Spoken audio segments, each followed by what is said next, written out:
କାଲି ଥିଲା ପବିତ୍ର ସ୍ନାନ ପୂର୍ଣ୍ଣିମା। ସେଥିପାଇଁ ଆମେ ପଳେଇଥିଲୁ ସୁନାବେଡ଼ାର ଜଗନ୍ନାଥ ମନ୍ଦିରକୁ, ଯୋଉଠିକି କି ଆମେ ସବୁବେଳେ ଯାଉ। ତ ଆଜି ହିଁ ସବୁଦିନ ଭଳିଆ ନଥିଲା, ଆଜି ଥିଲା ପ୍ରବଳ ଭିଡ଼। ଆମେ ଗଲାବେଳକୁ ବି ଆଳତି ହେଉଥିଲା। ମୁଁ ଘରେ ଜଲ୍ଦି ଜଲ୍ଦି ସନ୍ଧ୍ୟା ଦେଇକି ବାହାରି ଯାଇଥିଲି। ମୁଁ କହିଲି ଟିକେ ଯଦି ଆଳତି ଫାଳତି ହେଉଥିବ ଦେଖିବା।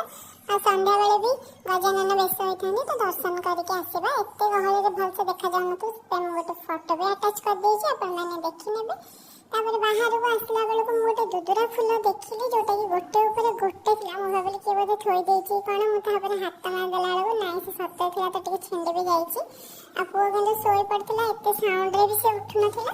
ତାପରେ ପଛରେ ଯେତେବେଳେ ଉଠିଲା, ଆମେ ସେଇଠି ଥିଲାବେଳେ ହିଁ ସେ ଉଠିଗଲା। ତ ଆମେ ତାକୁ ପୁଣି ନେଇକି ଦର୍ଶନ କରେଇକି ନେଇକି ଆସିଲୁ।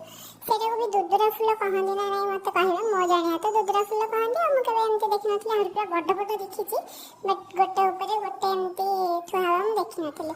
ତାପରେ ଯେହେତୁ ଟିକେ ରଜ ଆସିଲାଣି, ତ ପାନ ଖାଇବା ପାଇଁ ତ ଟିକେ ଇଚ୍ଛା ହେଲା। ତାପରେ ଆମେ ସେଥିପାଇଁ ପଳେଇଲୁ ଗୋଟେ ଦୋକାନକୁ, ସେଠି ଯାଇକିରି ଖଣ୍ଡେ ଖଣ୍ଡେ ମିଠା ପାନ ଖାଇକି ଆସିଲୁ।